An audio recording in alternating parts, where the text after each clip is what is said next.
Did you know that Ethiopia boasts 17 properties inscribed on UNESCO's tangible and intangible World Heritage lists? While some, like Lalibela, were inscribed as early as 1978, recent additions include the Gedio Cultural Landscape, Bale Mountains National Park, and the Melka Kunture and Baljet archaeological and paleontological sites in Ethiopia's highlands. In this episode of Ethiopia in Focus, I speak with Selamawit Kassa, Minister of Tourism, about the Ethiopian government's efforts to harness the country's tourism potential for economic growth and sustainable development, including through the Prime Ministerial Dine initiatives.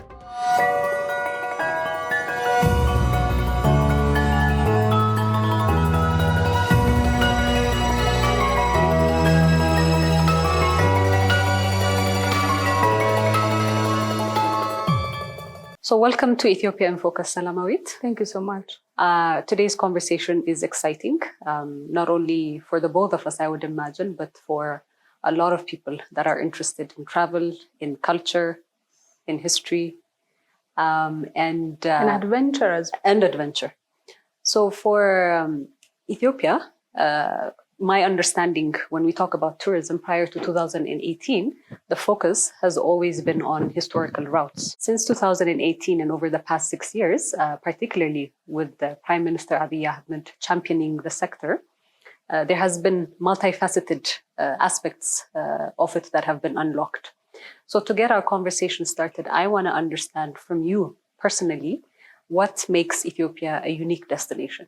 Thank you so much for having me. One of the things that really interests me when it comes to the tourism sector in our country is the diversity of everything, actually. Diversity is the word that comes to mind when you talk about the tourism sector in our country, in Ethiopia. Diversity in landscape, in geography, diversity in culture, diversity in history as well. So nobody that wants to, come and see Ethiopia is going to be bored.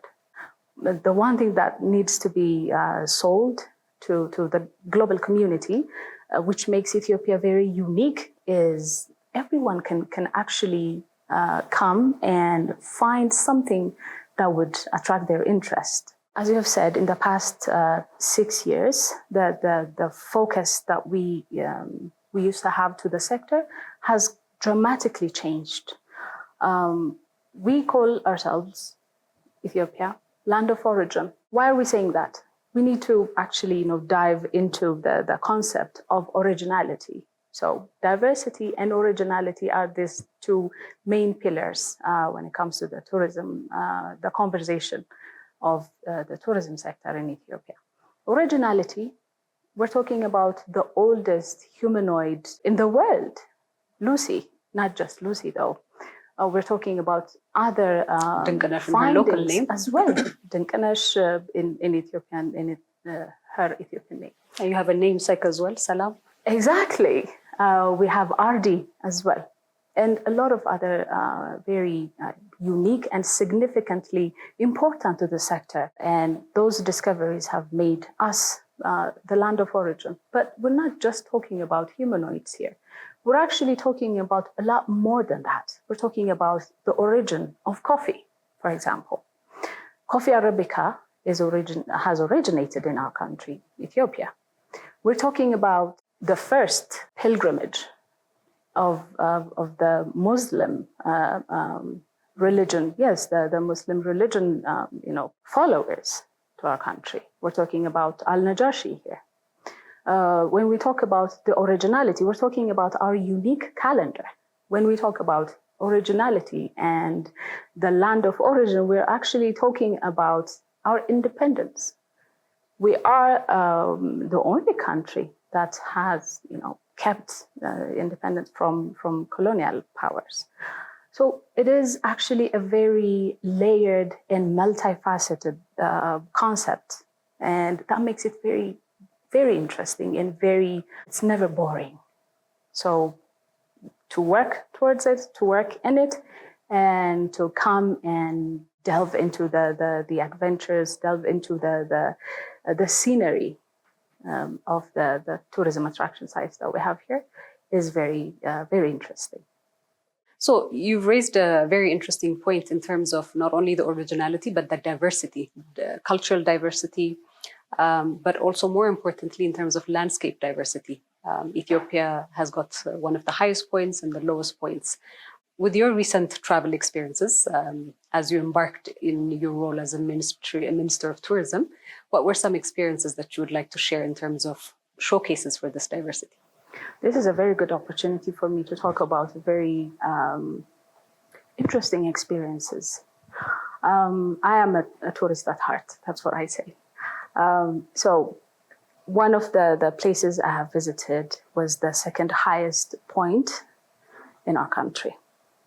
That is Tuludintu. It's found inside Bali National Park. Mm-hmm. Bali National Park, for example, just by itself, it's a world to discover. It's actually called one park, many worlds, because you can actually find the highest and the lowest, spots in our country. You can find Tuludintu, and also you can find Harana forest. Tuludintu, beautiful forest. It is absolutely mesmerizing. It is one of the places I would personally envision, and also trying to work towards promoting it as a very scenic destination for the film industry, for example. Because imagine, producing a very for example, a very naturally inclined movie or a horror movie. Thriller or mystical exactly. movie. So this unique characteristics this park can actually reflect the whole country, because we're talking about diversity here. Even in just one park, you can find that kind of diversity. So imagine what you can actually find and discover through the whole country, which makes it even more interesting. So that's why I wanted to specifically point at the words diversity and originality. So these are the main entry points and the main words that I would like to associate with the tourism sector in our country. So let's come a little bit in terms of government focus, because not only in the tourism sector, in many sectors, there has been quite a departure in terms of policy shifts. When it comes to the tourism sector, what have been these policy shifts, strategies, and initiatives that have been put into place in the past 6 years? The tourism sector has been, of course, we actually need to understand and know our country to work in the tourism sector.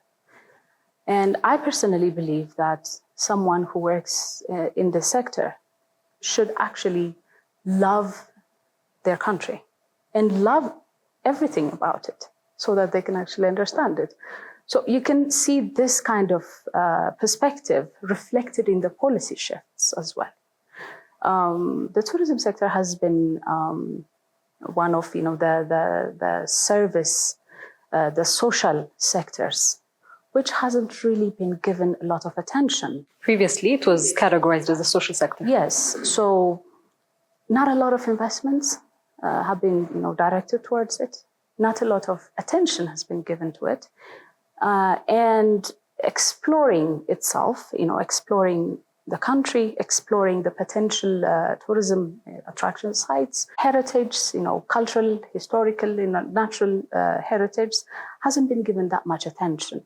Mostly the private sector has been, actively working around the sector.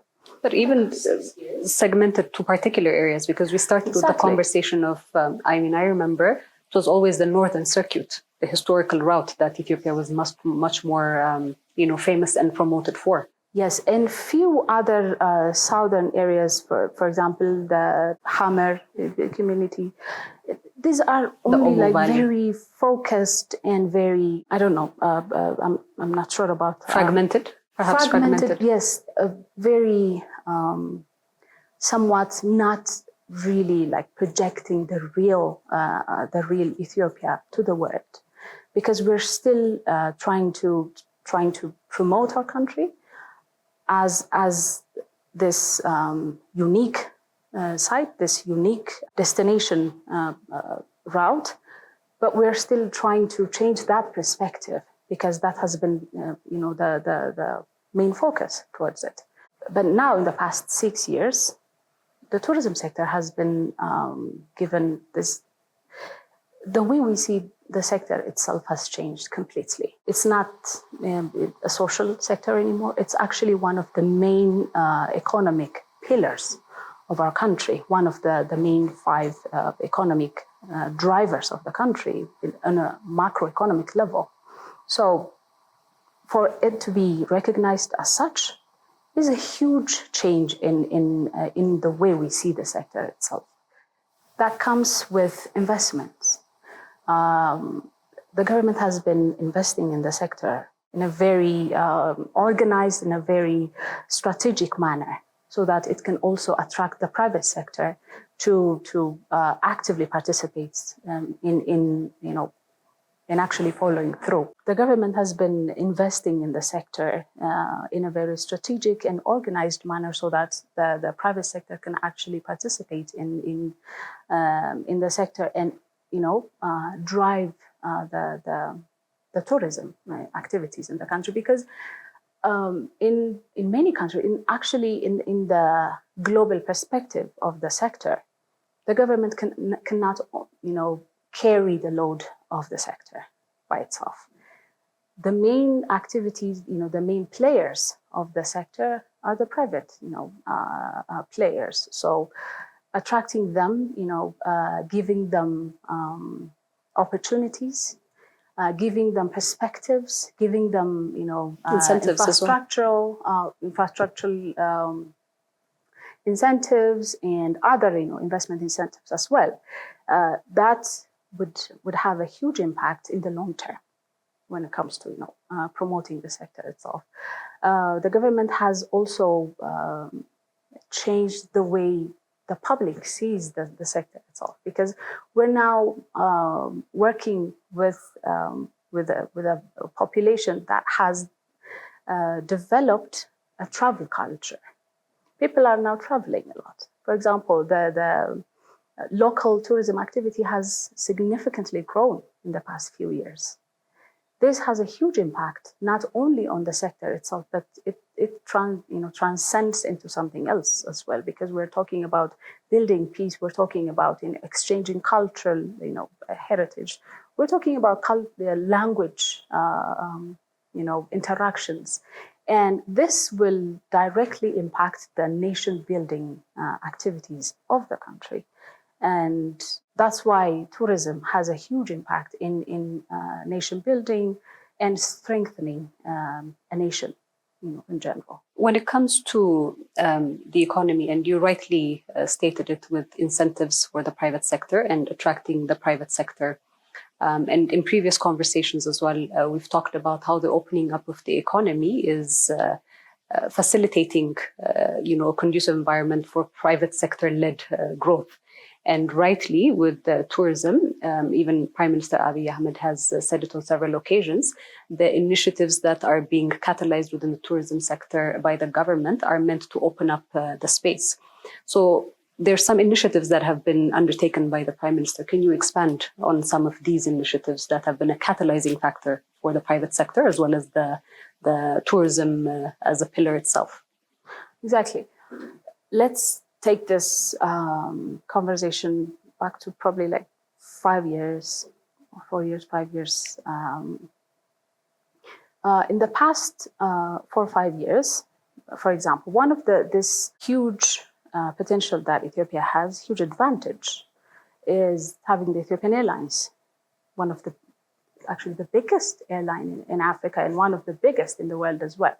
So that is one competitive advantage when it comes to the tourism sector. And also that opens up another dimension, the stopover tourism, for example. So when we talk about stopover tourism, we're actually talking about promoting destination, tourism destination sites close by in a city bound, area. So elevating the tourism attraction sites in Addis Ababa was one of the main pillars when it comes to promoting the inbound activities of the sector. Building new destinations within the city.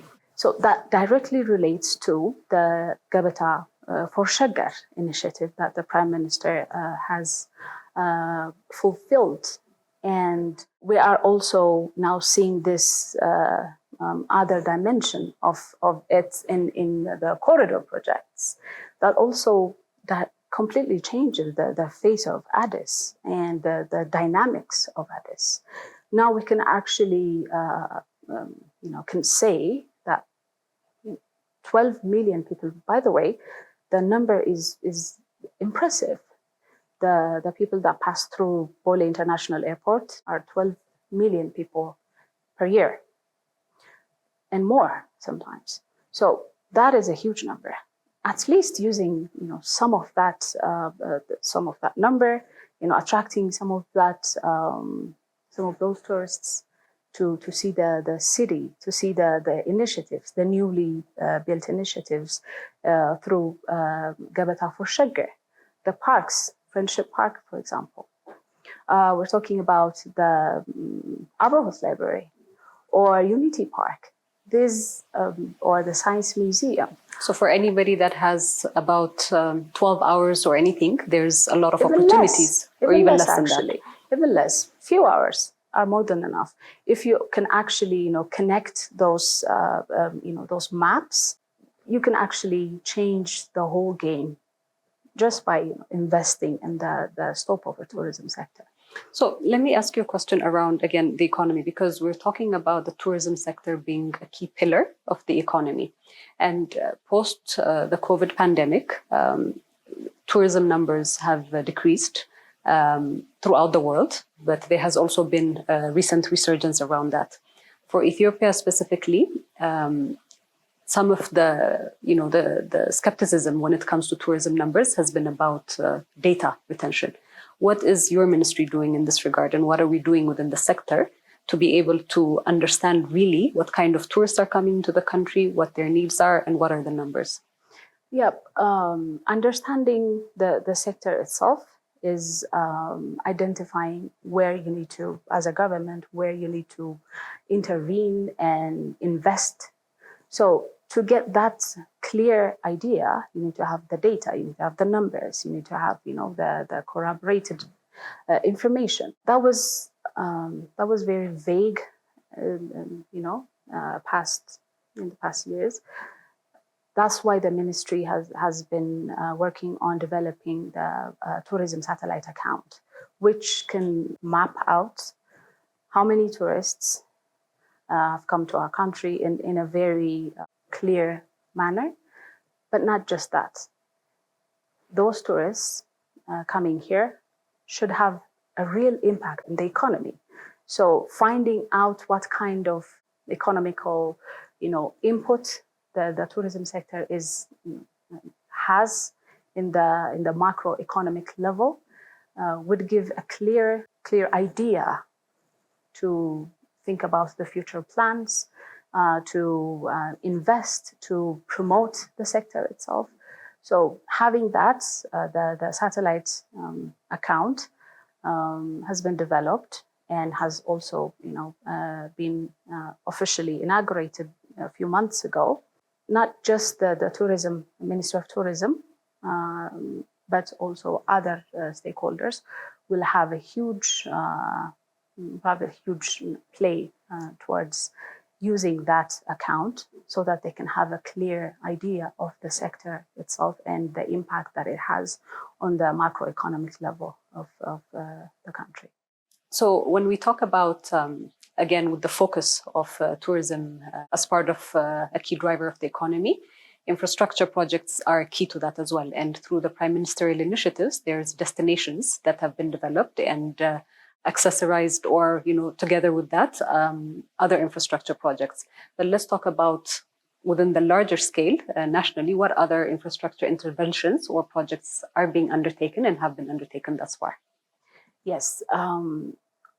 We have been talking about the investment the government has been, putting on towards the sector. I want to take this issue to a more personal experience, because since my appointment, you've been mentioning, my travel experiences. Tourism is personal as well. Travel Absolutely. and tourism is very personal. Absolutely, that's what I believe as well.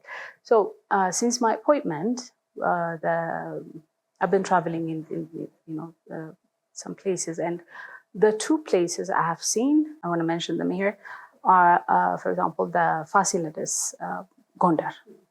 Gondar has a huge potential when it comes to the Amhara region. sector. Yes, in the Amhara region, the Gondar city, the historical palace of Fasilides, the restoration project has been going on there. It is fascinating, truly. We're not just talking about the buildings, the historical, heritage of the building, but we're also talking about the potential that it has for so many other sectors as well. The one thing that really fascinated me was, for example, the botanical diversity that the surrounding has. So anyone who would like to study the botanical diversity of Ethiopia can actually find more than 300 varieties of plantations there. So anyone who goes there can find that out. That was a new thing. That was a learning experience. Because people only go for the castle most of the time. Exactly. Did you know that there was this specific hall just for spa service? Yeah, that was fascinating. So we can actually leverage this specific elements that these heritage sites have. Unless you actually go there and discover them, you cannot really understand the impact that they have in the historical structure of the entire country. Mm-hmm. And that is pretty much the distinction between attraction versus destination development. Exactly. Fasilides has always been an attraction, but these infrastructure works around it are enabling the development of destinations. Exactly. They actually make the site into one of the most interesting tourism products that can be promoted throughout the world. Anyone who would like to experience history and a spa service can go there and learn about history, learn about the culture there, and also have this amazing time there as well. One of the things that fascinated me was the scenery of the entire compound. We're not just talking about the grand, castle. We're also looking at history through people's eyes that lived 400, 300 years ago.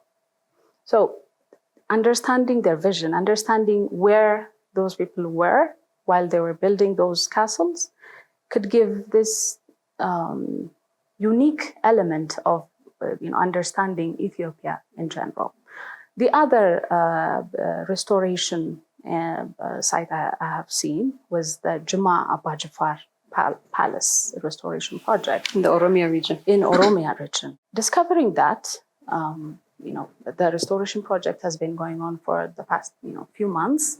It's almost in the completion stages. Yes, stage as well.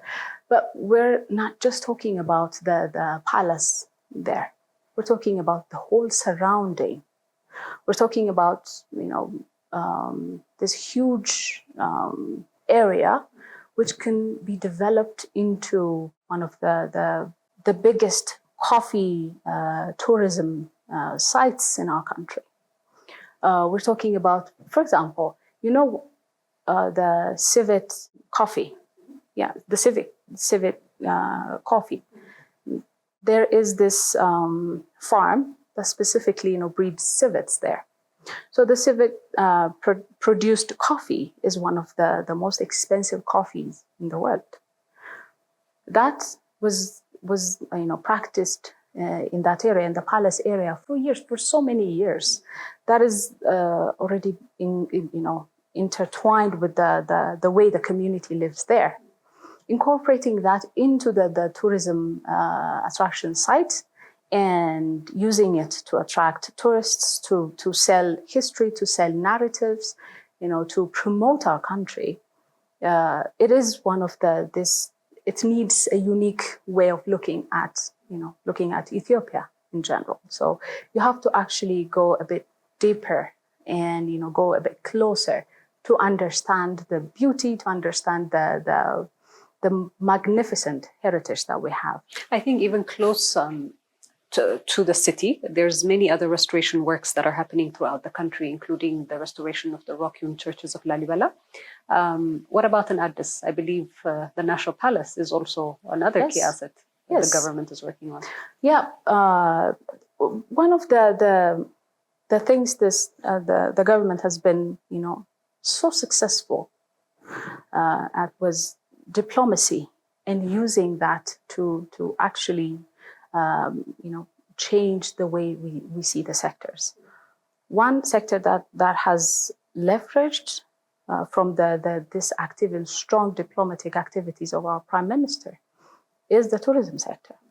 And you can see that from the French investment.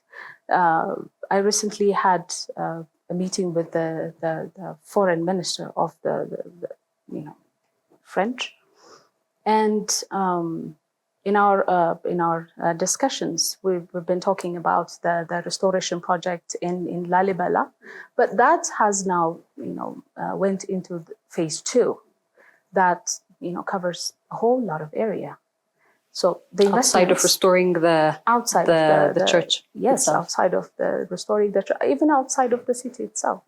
So this could go beyond the Amhara region and go to other regions as well. So this the reach has increased significantly.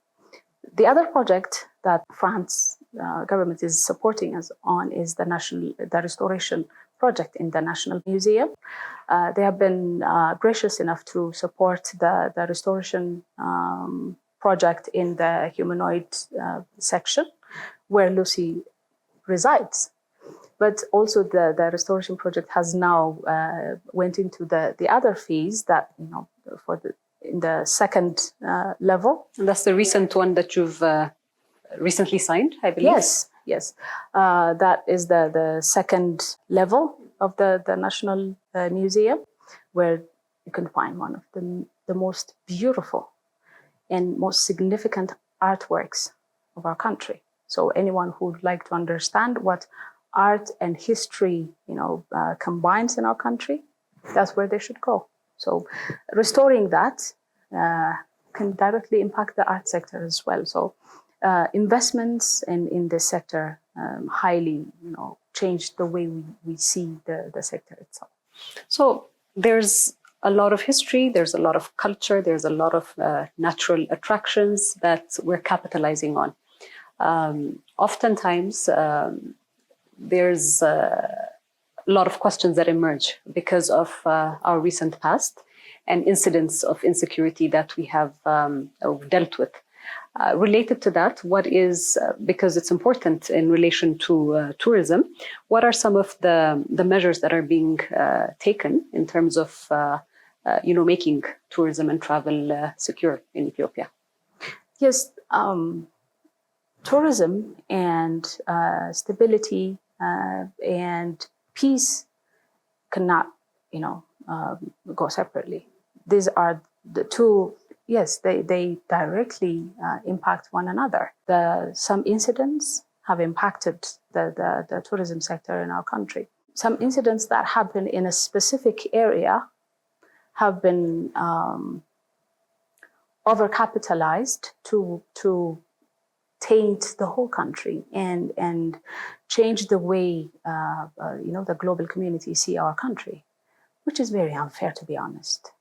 And for example, let's talk about the travel advisories that international organizations and some other countries put out when it comes to their own community to travel to Ethiopia. Some of the travel advisories, unfortunately, haven't even been revised yet, and that is very, very unfortunate and needs to be taken into a serious account, because Ethiopia is a diplomatic hub. Addis Ababa is a diplomatic hub for the entire continent. We're talking about having a lot of international organizations here. We're talking about number of embassies here. The impact that Ethiopia has is immense, but the way some of these travel advisories paint our country to the global community is somewhat very unfair. So travel advisories need to be revised to actually reflect the current situation that the country is at. Specific incidents happen here. Specific incidents happen everywhere. Those should not be the way that the world sees us. Ethiopia is a huge country. We're talking about more than 100 million people. We're talking about this vast, diverse, huge country. Many regions as well. Yes, so many regions, so many heritage, so many places to go for the tourists to come, to visit.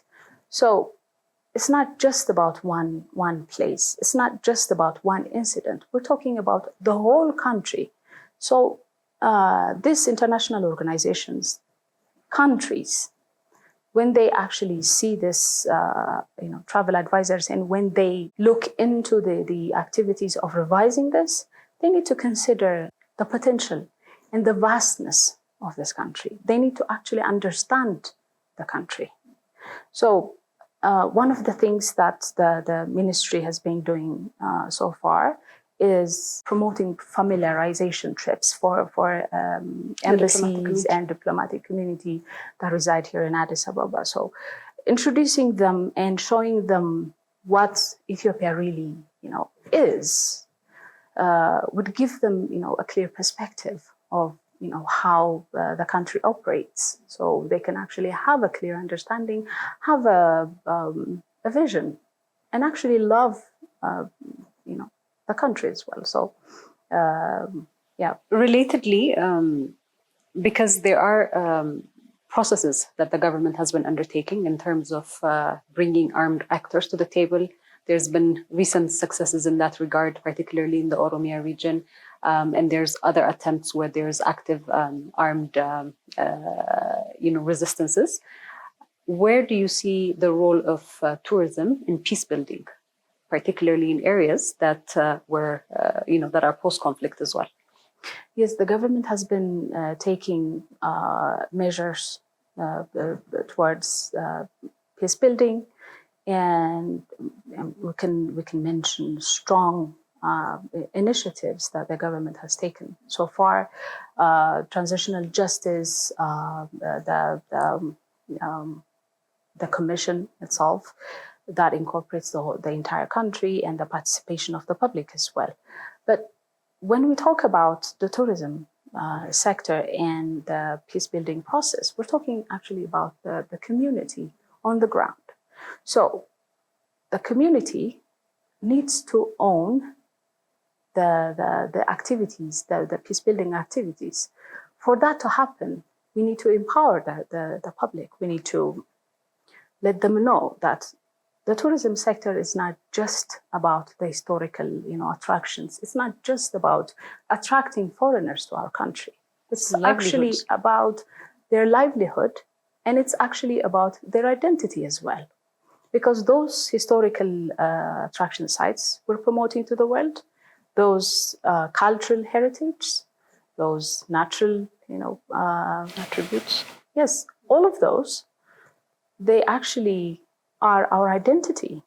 Those are who we are as Ethiopians. So it's not just about, the economical contribution the sector has. It's actually about promoting us as Ethiopians and presenting us as a country.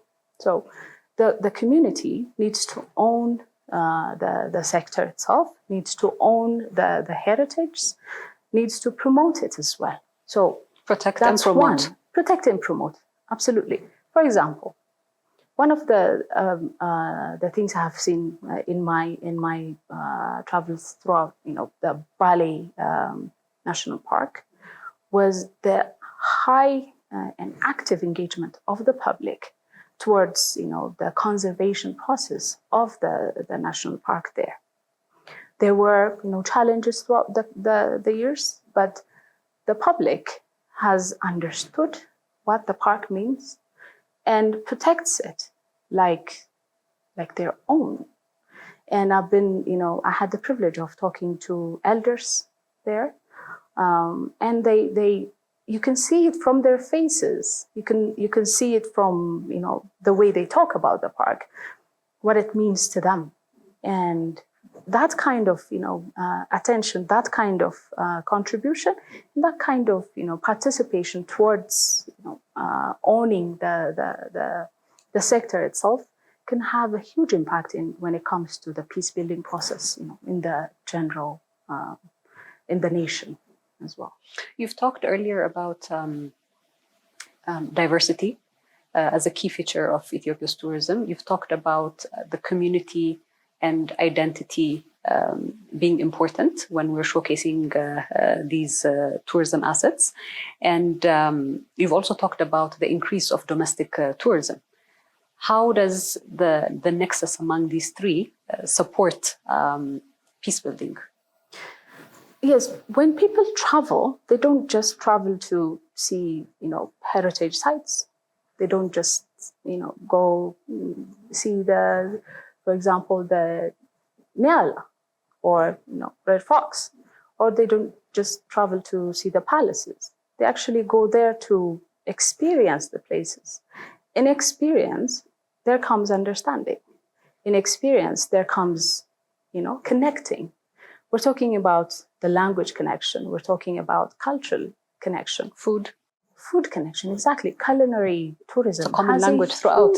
Exactly. So people can share a meal, and without even talking, they can understand each other. By tasting one community's food. For example, one of the most interesting things I've tasted, for example, in my travels, was cabbage with honey. Okay, this is a unique combination, which I wouldn't try, but that was an experience. That was something I now treasure and actually talk about, whenever I am, having a conversation about that specific place, that specific community. So that creates a connection. You cannot really separate that kind of bond by doing this and that. So having that can actually impact the way people understand each other in our country, the way we interact with each other ethnically, when it comes to, the language barriers. Attraction sites don't really, need a lot of explanation. They can actually talk for themselves. So domestic tourism plays a role in bringing people together and creating cross-cultural connections. Absolutely. For example, one of the things I have noticed in recent years is the increase of hikers, for example. Hiking groups. There's a young generation that's really taking that big appetite. The hiking activities have taken this huge boom in the past few years.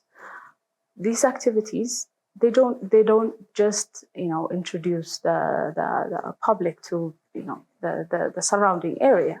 It's actually about introducing their own country to the young public, to getting them in contact with the places they wouldn't go in a normal situation. So this kind of interactions, this kind of new ventures in the subsectors of the tourism sector itself has taken a huge boom in the past few years. What about the economic incentives for peace?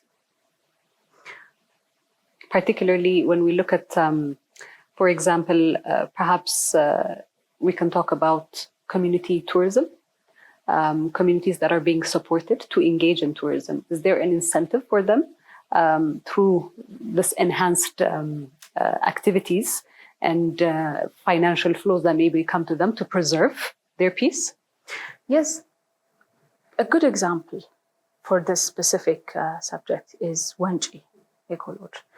Part of the Dying for Ethiopia Dying for initiatives. Exactly. One of the most fascinating projects, if I may say, because of the way the community is engaging in the process. It is one of the unique ways of looking at the tourism sector. We're talking about Eco Lodge that directly relates with the livelihoods of the people that used to live there in those, newly built tourism attraction sites. They've maintained their livelihoods in the center of the Not the just resort. maintain, but also elevate. They now standards. have a better living standard there. They can actually make money because of the attraction site is there now. I had the opportunity to visit the place while the community was taking lessons on how they can present, themselves, how they can, the lessons were actually very interesting. They were about service. They were about language, on how to greet the visitors, on how to, cook the meal for the visitors. And it was very interesting to see how engaged the community was in this trainings. And you can see it now being practiced in the project as well. So this kind of initiatives that directly relates to the livelihoods of the public in the eco lodges, for example. The other eco lodges, environmental eco lodges that were identified by the UNESCO, for example, is Lebis Eco Lodge, which directly has this huge tie with the community that lives there. And we can mention a lot of examples when it comes to this, and this directly relates with the economical impact the sector has, on a national level. And segueing from your last statement on that, investments. What are priority areas and what are opportunities for both domestic and international investments in the tourism sector? One opportunity is destination developments. Our tourist attraction sites are, immense in number. So the destination development, facilitating the parks so that they can be, more accessible, they can be more tourist friendly, is one of the main investment areas that the private sector can participate on. The other is, for example, recently, a few days ago, we had an agreement with African National Parks. This is one new venture that the sector has taken. One of the most uncharted parks that we have in the country is the Gambela National Parks, with huge potentials. It's beautiful in terms of just the flora and the fauna in the area. Absolutely. The wild animals you can find there, it is absolutely mesmerizing. But we haven't been using it so far. So managing the park has been given to a private sector, an international private sector, so that they can invest, leverage the international community support and bring investments to the park so that, the community can benefit from it, so that we can actually, promote what we have to the world. So this is another venture that the private sector can participate on. Another key area in the tourism sector is the service providing sector. When it comes to the tourism sector, we're talking about hotels, we're talking about travel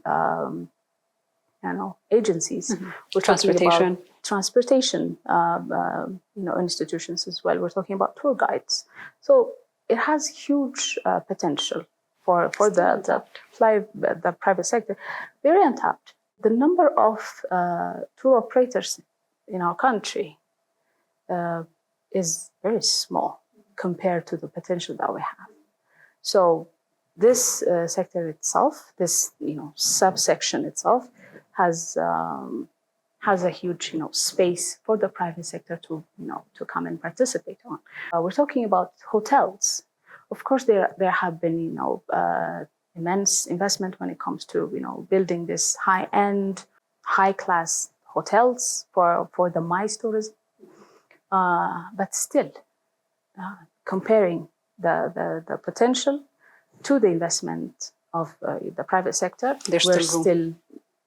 we haven't even begun. Let's put it at that. So international investors, are being communicated through diplomatic channels, through our ministry as well, and also other stakeholders have a huge impact in the sector as well. During our conversation, one of the things that you've raised is that Addis Ababa is the capital and the diplomatic hub of Africa. You've mentioned the strong national carrier that we have that has a continental reach and an international reach. MICE, what are we doing, particularly in terms of promoting and maximizing the opportunities there? Yeah, let's put it as such. 2024 was a MICE year for Ethiopia. Yeah. In the past few months, Addis Ababa has hosted more than 40 international, continental, and regional conferences and events. In the past quarter? Just in the past few months, yes, 3, probably maximum 4 months. This is not a small number. This has shown a huge increase from the past year. Mm-hmm. So why does this happen? Because first, the government has promoted the sector, and the investments are now actually, paying forward. Mm-hmm. They're contributing to the economy. Not just that, the sectors have now taken the concept of promoting our country through MICE, through events, through conferences. Mm-hmm. Is not just about the conferences and the specific agendas that the meeting halls are presenting. It's about presenting Ethiopia to the global community, to the specific sectors as well. So the attention given to the sector, the attention given to the subsection MICE itself was immense. Mm-hmm. Other things I would like to mention is the initiatives that the government has taken in the city. They now attract the business. Mm-hmm. You don't really need to go and sell Addis Ababa to the international community. Now Addis Ababa can sell itself. People can see the potential. People can see the uniqueness, the historical background, every event. For example, our ministry has taken a stand on presenting Ethiopia, having a booth, for example, to promote Ethiopia in every event that has been held in Addis Ababa. International events, yes, events and conferences that are held in Addis Ababa, presenting the entire tourism sector in the country. That was one stand that we took to our heart, and we were using technology, virtual realities, so that people can plan ahead and come to discover Ethiopia as well. So the attention given to the MICE sector was huge. Let's talk about investments specifically towards MICE. The newly constructed convention center, that is going to change the game for Ethiopia in the MICE industry, in the international, in the global aspect of MICE. It is one of, this is the Addis Ababa Convention Center. The way it is connected to other stakeholders, the way it is a well-thought connectivity that was put on the vision of, building that convention center there, you can actually see the attention given to the sector. So it is very close to the airport. It is very close to the hotel facilities. So people can actually participate in the international events there, and then, enjoy the other services given to them. So the connectivity, the investment, and the vision the city and the country, the entire country has, is now being seen in the MICE industry. So my last question for you, Selamawit, 13 months of sunshine, Ethiopia offers that. And it's very difficult for me to pose this question by, putting a certain holiday period and saying this is the peak season in Ethiopia, because again, 13 months of sunshine throughout the year, it's throughout the peak season. The year, yes. 5 top destinations that come to your mind that you say somebody who's visiting Ethiopia for the first time has to go and see. That is a very difficult question, honestly, because there's many to choose from, I know. So many to choose from. And, okay, I'm going to try. Bali National Park, that's one. Garaalta is 2. In the Tigray region. Yes, in Tigray region, yes. The scenery is absolutely magnificent there. Chabara, Jojora Park. That is one of the best things I've ever seen. An elephant sanctuary.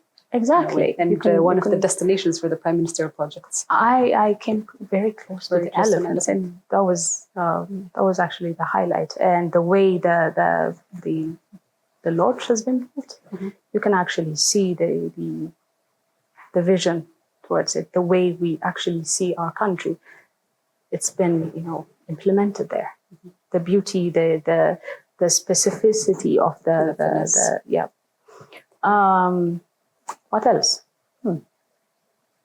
People do need to see Harar and Dreda as well. That is a unique way of, diversity by itself. So the way the community, lives, and the cultural interaction there, the way the religions interact with each other harmoniously by colorful itself, places. Very colorful. You can visit the living museums there, so you can actually be part of the museums while visiting there. Addis Ababa by itself is a huge attraction site. I don't know where to begin, but Addis Ababa, our capital city, is a must. It is an absolute must for anyone to come and visit. And I think on that note, I want to say thank you very much for joining us today. Thank you so much for having me.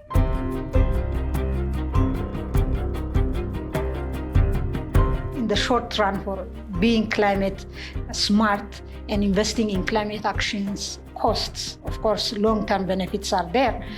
So deciding to be climate smart and investing in climate actions it really takes commitment, from government. So it's really smart and progressive for a country, for a developing country like Ethiopia, to be climate smart. From the vision itself, from the 10-year development plan, the long-term vision, to the detailed annual plans. There are several programs in the agriculture and food security sector.